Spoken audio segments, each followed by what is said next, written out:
बहू मुझे रोटी सेकनी सिखा देगी क्या? राम बाबू ने घड़ी की ओर देखा। सुबह के 8 बजने चले थे और अभी तक उनकी चाय उनके सामने नहीं आई थी। वह अपने रूटीन के बड़े पक्के थे। उन्हें सुबह 7 बजे अपनी चाय चाहिए होती थी, लेकिन आज बहू ने उनके लिए चाय नहीं बनाई थी।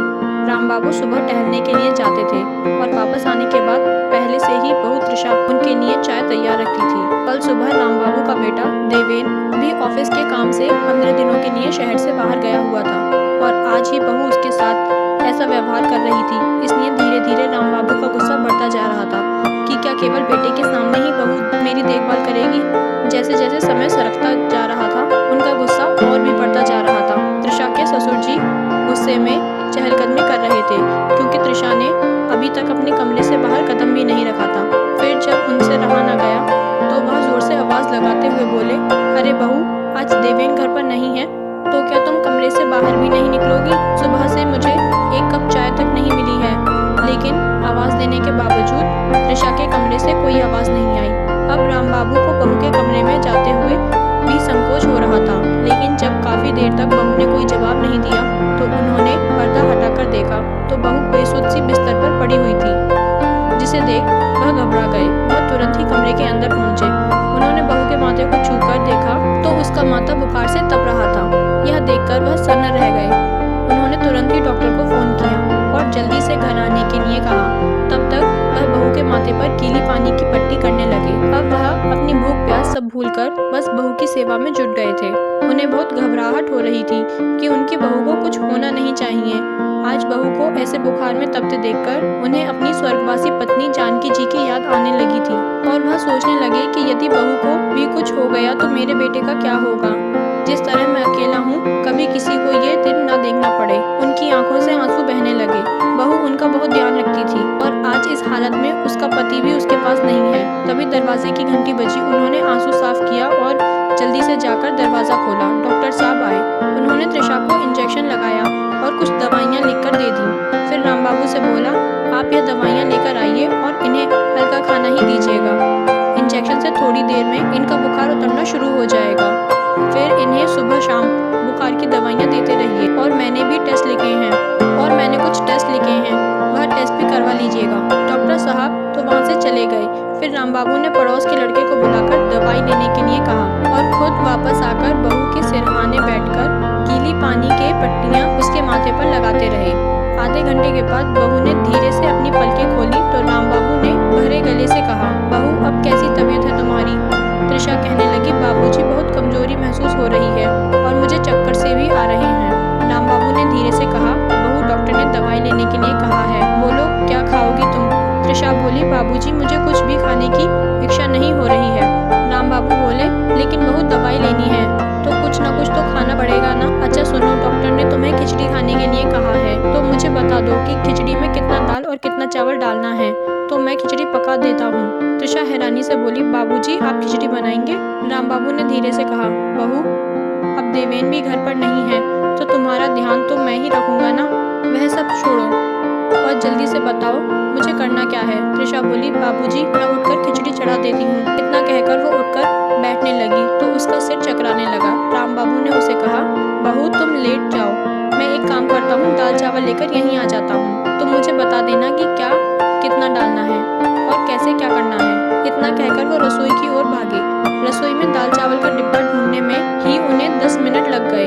एक थाली और दाल चावल का डिब्बा लेकर वो बहू के कमरे में पहुंचे तो त्रिशा थाली में खिचड़ी के लिए दाल चावल निकालने लगी। तभी उसने देखा कि दाल तो अरहर की है।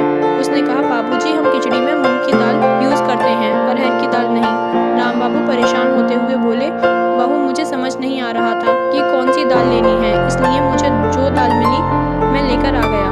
त्रिशा बोली, बाबूजी रसोई में एक ट्रांसपेरेंट डिब्बा है जिसमें नीले कलर का ढक्कन है, उसमें छोटी छोटी दाल होगी पीले रंग की, वही मूंग की दाल है। राम बाबू फिर से रसोई की ओर दौड़े और किसी तरह ढूंढकर मूंग दाल लेकर आए। त्रिशा ने उन्हें थाली में दाल चावल निकालकर दे दिए और बोली, बाबूजी इसे धोकर कुकर में डाल दीजिए और पानी और हल्दी नमक मिला दीजिए। फिर 3 से 4 सीटी लगा दीजिएगा, नरम सी खिचड़ी तैयार हो जाएगी। राम बाबू रसोई में गए। दाल चावल धोने के बाद उन्होंने कुकर में डाला। फिर हल्दी नमक ढूंढकर पानी और कुकर लेकर वह फिर से त्रिशा के कमरे में आए। बहू को दिखाकर उन्होंने खिचड़ी में पानी डाला और हल्दी नमक भी। पूछ कर डाल दिया। रसोई में आकर कुकर का ढक्कन बंद करके उन्होंने खिचड़ी चढ़ा दिया। इतना सब करने में ही उनके पसीने छूट गए थे। उन्हें आज खुद पर बहुत गुस्सा आ रहा था कि इतने सालों में उन्होंने कभी रसोई का काम सीखने की कोशिश क्यों नहीं की। आज रह रहकर उन्हें अपनी पत्नी की याद आ रही थी। वह भी हमेशा उनसे कहती थी कि रसोई के काम आपको भी सीखना चाहिए। तब राम बाबू हंसकर कहते थे, तुम मेरे बेटे को तो औरतों वाले काम सिखा ही रही हो, अब मुझे इन सब चीजों में मत घसीटो। आज सब कुछ तुम संभाल रही हो, कल को हमारी बहू आएगी, तब तो हम दोनों बैठकर आराम करेंगे। तो मुझे रसोई का काम सीखने की जरूरत ही क्या है। इस बात पर उनकी पत्नी कहती है कि समय किसने देखा है, कल को क्या होगा क्या नहीं, इसलिए आपको भी थोड़ा बहुत काम आना चाहिए। यह क्या बात हुई भला कि रसोई में राशन भरा रहे और इंसान इस इंतजार में भूखा बैठा रहे कि कोई आएगा और उसे पकाकर खिलाएगा। आजकल के जमाने में केवल रोटी कमाना नहीं बल्कि रोटी बनाना सीखना भी बहुत जरूरी है। लेकिन राम बाबू पत्नी की बातों पर ध्यान नहीं देते थे। लेकिन आज जब बहू बीमार पड़ गई थी और उन्हें बहू की देखभाल करने में दिक्कत हो रही थी, तब उन्हें पत्नी की बातें रह रहकर याद आ रही थी। शाम को वो बहू को लेकर हॉस्पिटल पहुंचे। टेस्ट करवाने पर पता चला कि उसे निमोनिया हो गया है। अब राम बाबू ने सोचा कि वह देवेन को फोन पर सब बता देंगे तो वह परेशान हो जाएगा, इसलिए उन्होंने उससे बस इतना ही कहा कि बहू की तबीयत खराब है और उसका इलाज चल रहा है, बाकी वह सब कुछ अच्छे से संभाल लेंगे। देवेन को भी अपने पिता पर भरोसा था और इधर त्रिशा ने भी अपने पति से कह दिया था कि मेरी तबीयत इतनी भी ज्यादा खराब नहीं है, मैं जल्दी ही ठीक हो जाऊंगी। राम बाबू वैसे तो बहू का ध्यान रख रहे थे, लेकिन बस उन्हें खाना बनाने में ही दिक्कत हो रही थी।